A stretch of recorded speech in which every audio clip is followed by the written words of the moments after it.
Good day and welcome back to another DB Legends video. In this video we are going to be taking a look at the Fusion Legends Road and taking a look at basically how you can get your hands on the free-to-play Legends Road Gotenks. Now obviously Legends Road Gotenks is not a new unit. I kind of just want to continue the trend of covering all the events in Legends. But one thing about Legends Road Gotenks is that he does have usability in obtaining some of the more recent units that have come out. So there is some viability for getting him. He's super useful for the Super Boo Rising Battle, and he's super useful in some of the event exclusive content. So the premise is simple for Legends Road battles. You get the first stage, which will drop the initial 100 Z power. That is this stage in the middle. You can complete it with whichever kind of team you want. Honestly speaking, nowadays Legends Road events are not super difficult. It's important though to check, because there are units that will increase the drop rate of certain Legends Road capabilities. But you can also just build a full Legends Road team. It's pretty fun to do. I wouldn't say it's viable anymore. It was kind of a thing back in the day, just a bit of a fun team.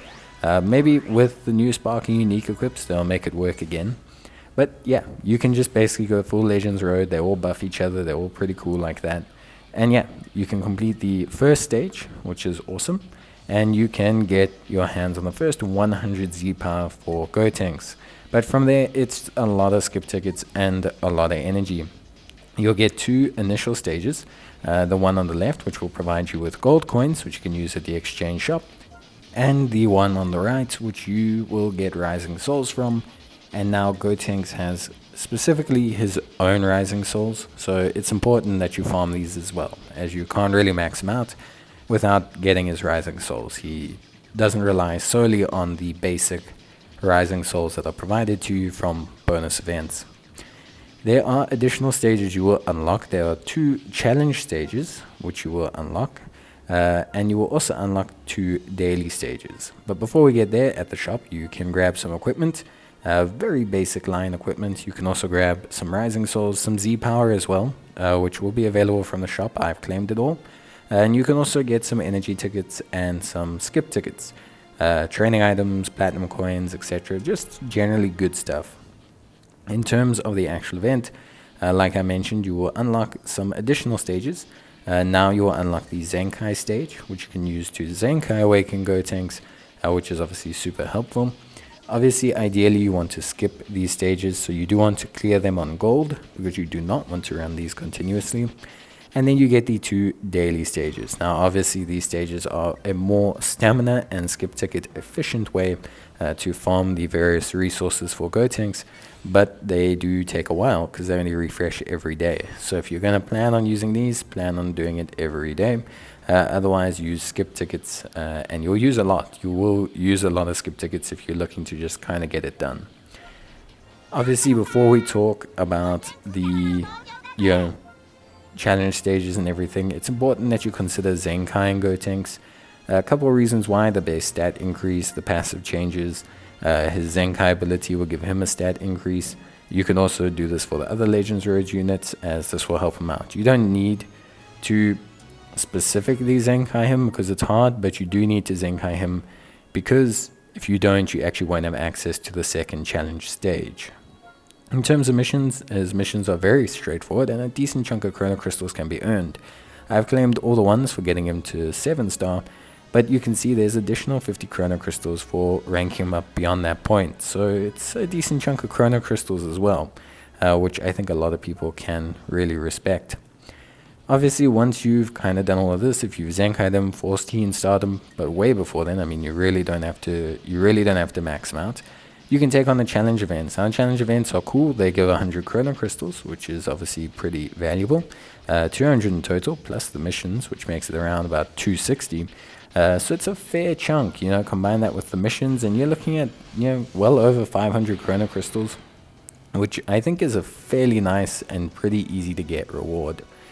Now, the actual challenge battle itself is not distinctly hard in any way, shape, or form. It's not something that's going to blow your mind or give you issues or cause you problems or anything of that nature.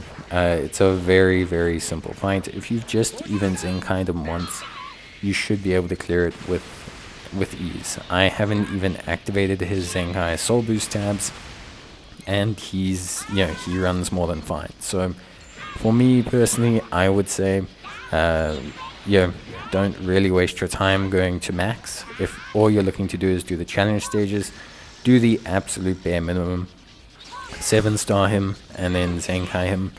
Obviously there is a benefit to 7-star plusing him because of the chrono crystals, so I would suggest doing that eventually. But if you're just looking to grab quick 200 chrono crystals, then of course you can just do the challenge stage and be done with it basically. There's really no need for you to really kind of invest deep, and in fact I wouldn't even go so far as to open a single Zenkai soul boost path. Like it's just really not necessary basically. But yep, to cut a long story short, Gotenks is a pretty fun little Legends Road character. He's not terrible. He's still somewhat usable, I guess, but he's definitely nowhere near a high rank PvP unit in any way, shape or form. But there's quite a few chunks of chrono crystals you can get here, so I would always suggest that you do these Legends Road events. And of course there's also the added benefit of him being able to be useful in other event exclusive events and just in general. He has a battle bonus for other events, and he can be useful to help you farm other content, which is why I always find him to be a pretty good choice. Like I said, and just to kind of double down and just remind you, obviously his soul boost system, you need to use his specific souls, and same for Zenkaiing him. It doesn't just stop at his base level, you have to farm the specific souls to Zenkai boost him. But that covers everything you need to know. Let me know what you guys think, and I'll see you next time. Bye.